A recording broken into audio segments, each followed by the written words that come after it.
नमस्कार, आप देख रहे हैं IBC 24। मैं हूं आप सभी के साथ रचना नितेश और मध्य प्रदेश की खबरों के इस बुलेटिन में आप सभी का बहुत बहुत स्वागत है। बोल रहा है मध्य प्रदेश में। सबसे पहले नजर प्रदेश की 4 बड़ी खबरों पर। मध्य प्रदेश के उच्च शिक्षा विभाग का एक आदेश विवादों में आ गया है। दाखिले के नए नियम में यह कहा गया है कि अगर छात्र पर कोई भी आपराधिक आरोप है, कॉलेज या विश्वविद्यालय में दाखिला उसे नहीं मिलेगा। वहीं कोरोना महामारी से हुई मौत के आंकड़ों पर जारी सियासत के बीच एक नया मोड़ आया है। अब विसल ब्लोअर आशीष चतुर्वेदी ने असल आंकड़े जुटाने की ठानी है। इधर ग्वालियर के आंकड़ों को लेकर भी बड़ा खुलासा हुआ है। मध्य प्रदेश में मछली पालन के नाम पर धोखाधड़ी का बड़ा मामला आगे आया। गृह मंत्री ने जांच और कार्रवाई की इस पर बात कही है। इधर गुना के सालोद गांव में नाले के तेज बहाव में एक युवक बह गया है। NDRF की टीम ने मौके पर रेस्क्यू किया। तो ये 4 बड़ी खबरें, इसके साथ ही मध्य प्रदेश की हर बड़ी खबर आपको विस्तार से बताएंगे। और अब खबरें विस्तार से। अपराध के हद पार कर चुके लोग चुनाव लड़कर विधानसभा और संसद पहुंच जाते हैं। वे आम जनता की भलाई के लिए रणनीतिकार की भूमिका निभाते हैं, मगर एक छात्र की आवाज को अब अपराध माना जाएगा। उसे उच्च शिक्षा से वंचित कर दिया जाएगा। मध्य प्रदेश के उच्च शिक्षा विभाग ने एक ऐसा ही आदेश जारी किया है। प्रवेश के लिए 48 पेज की नई नियम पुस्तिका 15 जुलाई को जारी की गई थी। इस सप्ताह के शुरुआत में कॉलेजों को ये उपलब्ध कराई गई है। आपराधिक आरोपों का सामना कर रहे छात्रों के विश्वविद्यालयों और कॉलेजों में दाखिला लेने पर रोक तो लगाई ही है। आदेश में यह भी साफ लिखा है कि कॉलेज प्रिंसिपल से बहस करने या फिर कॉलेज में तोड़फोड़ करने वाले छात्र को दाखिला नहीं दिया जाएगा। उन छात्र नेताओं का भविष्य भी चौपट हो जाएगा जो कॉलेज में छात्रों की आवाज को उठाते हैं। इधर शिक्षा व्यवस्था में खामियां उजागर कर सुधार की बात करते हैं। एक कॉलेज प्रिंसिपल ने यह साफ कहा है कि सरकार या फिर प्रशासनिक दबाव में कॉलेज प्रिंसिपल किसी भी छात्र पर खींच निकालते हुए उसका भविष्य इस नियम से चौपट कर सकते हैं।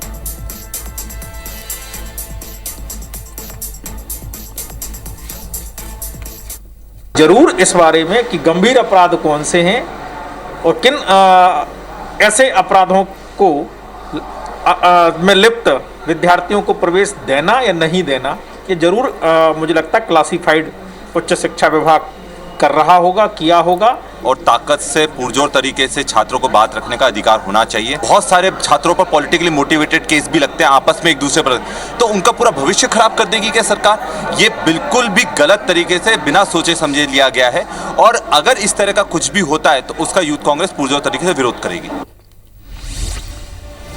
मध्य प्रदेश के किसान इन दिनों मूंग बेचने को लेकर टेंशन में है। राज्य में इस बार 12 लाख टन से ज्यादा मूंग का उत्पादन हुआ है। राज्य सरकार न्यूनतम समर्थन मूल्य 60,196 रुपए प्रति क्विंटल पर मूंग खरीदी शुरू कर चुकी है। वहीं केंद्र से 1,34,000 टन मूंग समर्थन मूल्य पर खरीदी की अनुमति मिली थी, जिसमें से 99,000 टन मूंग खरीदी की जा चुकी है। जबकि उत्पादन को देखते हुए गुरुवार को सीएम शिवराज ने केंद्रीय कृषि मंत्री नरेंद्र सिंह तोमर से मुलाकात कर खरीदी का लक्ष्य बढ़ाने का अनुरोध किया है।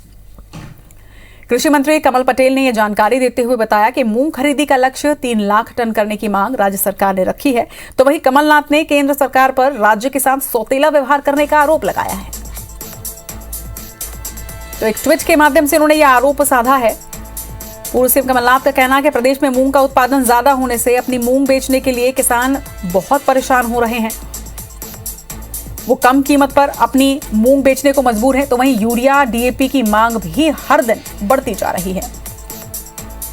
शिवराज सरकार संग मोदी सरकार सौतेला व्यवहार कर रही है। वहीं दोनों सरकारों के बीच खुला टकराव नजर आ रहा है। तो साफ तौर पर निशाना मूंग खरीदी को लेकर पूर्व सीएम कमलनाथ ने यहां पर सरकार पर साधा है। साथ ही ये भी लिखा कि कांग्रेस किसानों के साथ खड़ी है और उनकी लड़ाई को सदन से लेकर सड़क तक लड़ेगी।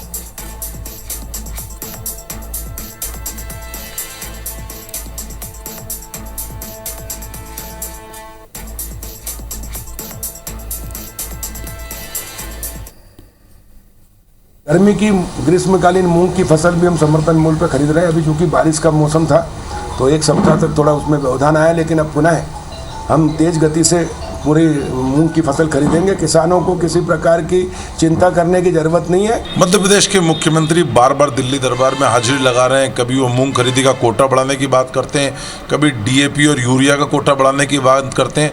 तो लगातार ऐसा देखने में आ रहा है कि बार बार गुहार के बाद भी केंद्र सरकार इस मामले में मौन बनी हुई है। ना मूंग खरीदी का कोटा बढ़ाया जा रहा है, ना खाद का DAP यूरिया का कोटा बढ़ाया जा रहा है। कि उनके शासनकाल में नोटिफाइड क्रॉप्स एग्रो प्रोड्यूस क्यों नहीं समर्थन मूल्य पर खरीदे गए? नोटिफाइड और उन्होंने तमाम प्रकार के जो उपज किसानों की ना खरीद के किसानों के साथ में धोखाधड़ी की है, पाप किया, पहले उसको लेकर क्षमा मांगे। मुख्यमंत्री शिवराज सिंह चौहान ने कोरोना नियंत्रण को लेकर समीक्षा बैठक की। इस दौरान उन्होंने कहा कि प्रदेश में कोरोना की दूसरी लहर काबू में तो आई है, लेकिन तीसरी लहर की आशंका अभी खत्म नहीं हुई है। केरल और महाराष्ट्र में अब भी बड़ी संख्या में कोरोना के मामले आगे आ रहे हैं और इसलिए पूरी सतर्कता बरती जाए और तीसरी लहर संबंधी तैयारियां पूरी मुस्तैदी से की जाए। बैठक में उन्होंने ये भी कहा कि प्रदेश में कोरोना टीकाकरण अभियान तेजी से चलाया जाए। वहीं केंद्र से प्रदेश को पर्याप्त संख्या में वैक्सीन मिल रही हैं और आगे भी मिलती रहेंगी। कोरोना टीकाकरण में देश में प्रदेश का चौथा स्थान है। वहीं संक्रमण के मामले में प्रदेश देश में 30वें स्थान पर है।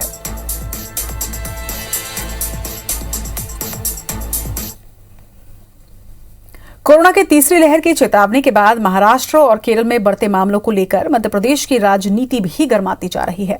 कांग्रेस ने एक बार फिर से प्रदेश सरकार की कोरोना नियंत्रण नीति पर सवाल खड़े किए हैं। पूर्व मंत्री पीसी शर्मा ने कहा कि दूसरे प्रदेशों में जिस तरह कोरोना संक्रमण बढ़ रहा है उसे लेकर प्रदेश सरकार लापरवाह है, तो वहीं दूसरे प्रदेशों से बेरोक टोक आवाजाही जारी है। सिर्फ दावे और घोषणा करने वाली सरकार की कोई मैदानी तैयारी नहीं है। आरोपों पर प्रदेश सरकार के प्रवक्ता डॉक्टर नरोत्तम मिश्रा ने कहा कि कोरोना संक्रमण अब नियंत्रण में है, सरकार इसको लेकर पूरी तरह से सजग है। ये सब घपलेबाजी है और इसीलिए ये इस तरह की जब किट से टेस्ट होता है तो निगेटिव बताता है। अब देखिए इंदौर में 7 आ गए, पन्ना में 4 आ गए, भोपाल में भी 3 आ गए, तो ये बहुत कॉशियस रहने की आवश्यकता है और इस तरह की किट को पूरी तरह से रोक लगाई जानी चाहिए और इसकी जांच होनी चाहिए। मध्य प्रदेश के अंदर जैसा लक्ष्य सरकार ने रखा है, 70,000 से ऊपर प्रतिदिन हम टेस्ट कराएंगे। कोरोना को न बढ़े इसकी पूरी कोशिश करेंगे। कल भी हमने 72,894 सैंपल मध्य प्रदेश में कोरोना से संबंधित लिए। देश और प्रदेश में कोरोना की दूसरी लहर से हुई मौतों को लेकर लगातार सियासत जारी है। सत्ता और विपक्ष के अपने अपने दावे हैं, लेकिन इन सबके बीच अब कोरोना से हुई मौतों के मामले में विसल ब्लोअर भी मैदान में कूद गए हैं। जी हां, आपने ठीक सुना। व्यापम घोटाले की पोल खोलने वाले विसल ब्लोअर आशीष चतुर्वेदी 52 जिलों में मौत के असल आंकड़े जुटा रहे हैं। ग्वालियर में हुई मौत को लेकर चौंकाने वाले खुलासे किए हैं।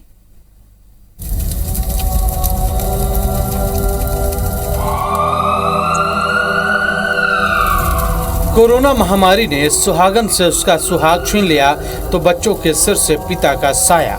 हिंदुस्तान में हाहाकार का आलम था। मध्य प्रदेश भी इस महामारी का शिकार था। सुबह से लेकर शाम तक शमशान की चिताएं धधक रही थीं।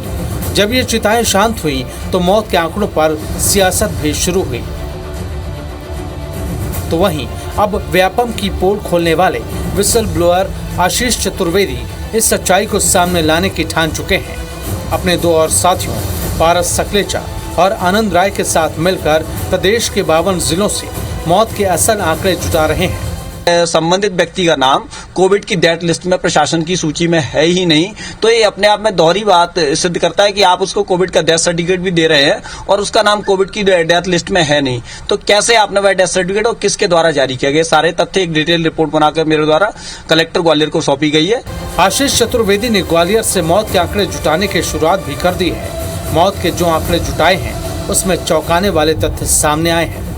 स्वास्थ्य विभाग का आंकड़ा 633 है, जबकि आशीष चतुर्वेदी ने अलग अलग अस्पतालों के आंकड़े जुटाए हैं, जिसमें 1500 मौतों के आंकड़े सामने आए हैं। ग्वालियर में 100 से ज्यादा अस्पताल हैं, जिनमें 45 नए अस्पताल शामिल हैं जो पिछले 2 साल में बने हैं। अगर उनके डेटा का ऑडिट किया जाता तो ग्वालियर में कोविड से मौतें 5 गुना ज्यादा हुई हैं। निजी अस्पतालों की रिपोर्ट और शमशान में कोविड प्रोटोकॉल के तहत दाह संस्कार की संख्या चौंकाने वाली है। 200 से ज्यादा शव अस्थायी रूप से सरकारी मुर्दा घर से भेजे गए थे। 859 शवों का आधिकारिक तौर पर प्रोटोकॉल के तहत लक्ष्मीगंज में अंतिम संस्कार किया गया था। ये केवल लक्ष्मीगंज मुक्तिधाम के आंकड़े हैं, जबकि ग्वालियर में लगभग 17 मुक्तिधाम हैं। तो वहीं कब्रिस्तानों की संख्या अलग ही है, वहाँ की स्थिति भी बहुत अलग नहीं है। वहीं ग्वालियर के कांग्रेस विधायक ने भी कोरोना से हुई मौतों के आंकड़ों को लेकर एक सवाल विधानसभा में लगाया है। उसमें मौतों के आंकड़ों के बारे में पूछा गया है। वहीं अब कलेक्टर भी मौतों के आंकड़ों की पड़ताल कर रहे हैं। हम लोग जो भी हमारे पास प्रपोजल आए हमने निर्देश दिए हैं कि उनका ऑडिट कराया जाए और जो रह गए हैं उनके भी आने पे ऑडिट करा लेंगे। धीरे धीरे करते अभी क्या स्थिति है, कितना एग्जैक्ट नंबर तो हमें चेक करने पड़ेंगे, बट जो भी हमारे पास केस आते जा रहे हैं उनका हम ऑडिट करा। मध्य प्रदेश में 9 अगस्त से विधानसभा का 4 दिनी मॉनसून सत्र शुरू होना है। कई मुद्दों पर कांग्रेस राज्य सरकार को घेरने की तैयारी में है, जिसमें से एक बड़ा मुद्दा कोरोना से हुई मौतों के आंकड़ों का भी है। शमशान की चिताओं के आंकड़े सूबे की सियासत भड़का सकते हैं। नासिर गवरी, IBC 24, ग्वालियर। मंदसौर में जहरीली शराब से हुई मौतों के मामले में राजनीति तेज होती जा रही है। शुक्रवार को कांग्रेस नेता और पूर्व मंत्री सज्जन सिंह वर्मा ने शराब कांड में मृतकों के परिजनों से मुलाकात की। वहीं पिपलिया मंडी में नुक्कड़ सभा कर शिवराज सरकार पर जमकर निशाना भी साधा। इस दौरान सज्जन सिंह वर्मा ने आबकारी मंत्री जगदीश देवड़ा के क्षेत्र में शराब से हुई मौत को लेकर कई सवाल खड़े किए। कांग्रेस ने यह आरोप लगाया कि SIT प्रमुख राजेश राजौरा पर पहले भी कई तरह के आरोप लग चुके हैं। सज्जन सिंह ने यह कहा कि उन्हें शराब कांड में गठित हुई SIT पर भरोसा नहीं है। साथ ही जहरीली शराब कांड में मृतकों के परिजनों को 25-25 लाख रुपए मुआवजा देने की भी मांग उन्होंने रखी। देखिए, मौत के आंकड़े छुपाने से सरकार की कमजोरियां छुप नहीं जाएंगी। वर्तमान शासन के नेताओं की मिलीभगत के इस तरह के कांड नहीं होते, इस तरह की जहरीली शराब माफिया पनप नहीं सकती। कटनी में डीजल पेट्रोल की बढ़ती कीमतों और महंगाई को लेकर आम आदमी पार्टी ने अनोखा विरोध प्रदर्शन किया है। कचहरी चौक में दानव की वेशभूषा में महंगाई पर कटाक्ष किया गया। महंगाई को दानव बनाकर प्रदर्शन किया गया है। विरोध प्रदर्शन के दौरान आप कार्यकर्ताओं ने सद्बुद्धि यज्ञ भी किया। वहीं केंद्र और प्रदेश सरकार को सद्बुद्धि देने के लिए ईश्वर से प्रार्थना की गई। शहर में बॉलीवुड सॉन्ग महंगाई डायन से विरोध करने के बाद अब महंगाई दानव को पेश किया जा रहा है। महंगाई दानव ने बढ़ती महंगाई पर केंद्र और राज्य सरकार पर कटाक्ष करते हुए लोगों को सचेत किया।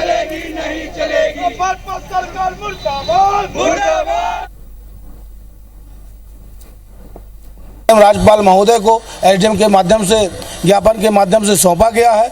वह निरंतर मध्य प्रदेश सरकार और केंद्र की मोदी सरकार द्वारा आम जनता की परवाह न करते हुए निरंतर महंगाई के बोझ तले आम जन को दबाया जा रहा है। मध्य प्रदेश सरकार के एंटी माफिया मुहिम के तहत प्रशासन ने ताबड़तोड़ कार्रवाई की थी। मिलावट का कारोबार करने वालों पर रासुका यानी कि राष्ट्रीय सुरक्षा कानून की कार्रवाई की और खूब वाहवाही भी लूटी थी।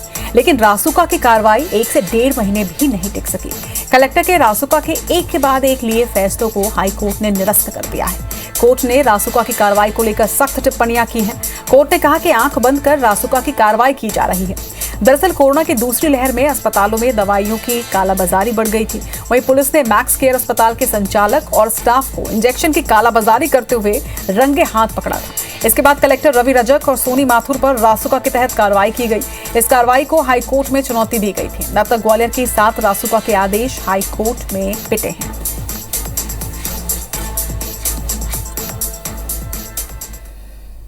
कभी क्राइम ब्रांच के अधिकारी तो कभी पत्रकार बनकर ब्लैकमेल करने वाले गिरोह का जबलपुर में पर्दाफाश हुआ है। हाल ही में घर के अंदर घुसकर अश्लील वीडियो बनाने के साथ ही युवक से मारपीट भी की गई थी। वहीं अब पुलिस ने एक शिकायत दर्ज की है। ये शिकायत नरसिंहपुर के रहने वाले एक ड्राइवर ने पुराने केस में दर्ज कराई है।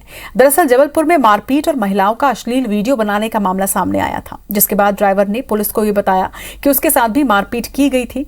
बताया कि वो घर पर अपनी महिला मित्र के साथ में था। आरोपी क्राइम ब्रांच अधिकारी बनकर आए और मारपीट करने के साथ ही अकाउंट से 24,000 रुपए जबरन निकाल लिए। इसके साथ ही धमकी भी दी गई थी।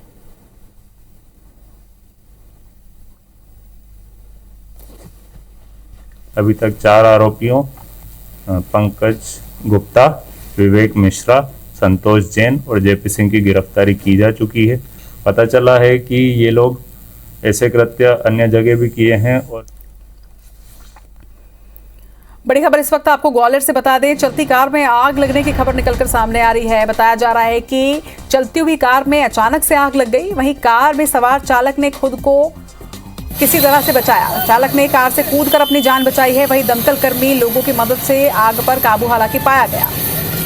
तो ये तस्वीरें भी आप देख रहे हैं कि किस तरीके से कार में आग लगी थी, जिसे बुझाने की कोशिश यहाँ पर की जा रही है। इन तस्वीरों में साफ नजर आ रहा है कि कार में आग लगी हुई है, जिसे बुझाने की कोशिश की गई। चालक ने कूदकर अपनी जान बचाई। हालांकि अब तक ये जानकारी सामने नहीं आई है कि किस तरह से और किन कारणों की वजह से ये आग लगी, लेकिन तस्वीरों में साफ देखा जा रहा है कि किस तरह से आग लगी हुई है और कार से धुआं निकल रहा है। हालांकि ये गनीमत रही कि कार चालक ने कार से कूदकर अपनी जान बचा ली।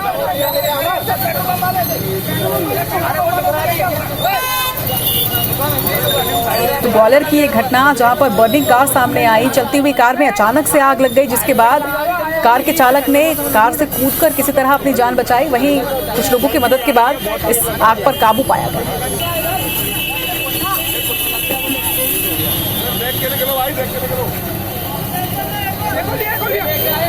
नीचे लगाओ, नीचे बुझ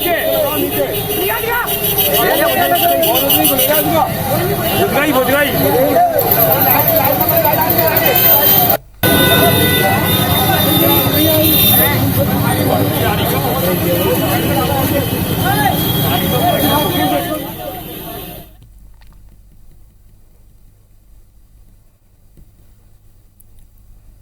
भले ही ये कहा जाता हो कि शादी को लेकर लड़कियां बहुत सपने संजोती हैं, लेकिन लड़के भी कम नहीं होते और बात तब थोड़ी और गंभीर हो जाती है जब लड़के की उम्र ज्यादा हो जाए। बढ़ती उम्र के साथ शादी की इच्छा भी बढ़ती रहती है, लेकिन सोचिए जब अधिक उम्र में शादी तो हो जाए लेकिन उस पर आपके साथ धोखा हो जाए। दुखद है, लेकिन ऐसा भी होता है। भिंड के सोनू के स्माइल को नजर लग गई और पूरी स्टोरी आप खुद ही देखिए। एक आम आदमी के जीवन में उसके 3 बार ही पूछ परख और आवभगत होती है। पहला, जब वो पैदा होता है। दूसरा, जब उसकी शादी होती है। और तीसरा, जब वो परलोक सिधारता है।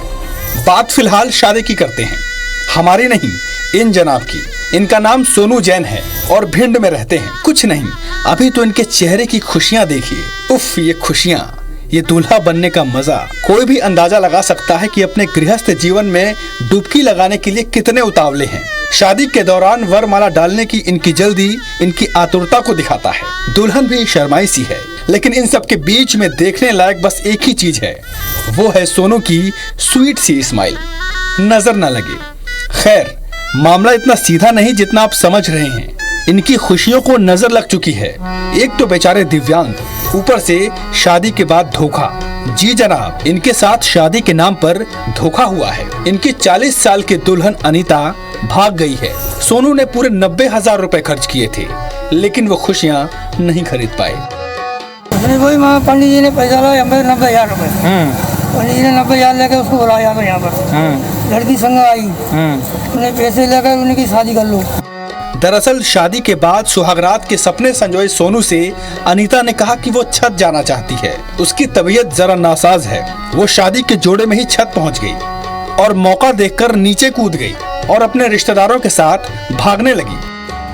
गनीमत रही कि गश्त दे रही पुलिस ने सभी को धर दबोचा। वहीं दुल्हन ने भी अपना जुर्म कबूल कर लिया। मालूम चला कि वो पहले से ही शादीशुदा है और उसका 15 साल का एक बच्चा भी है।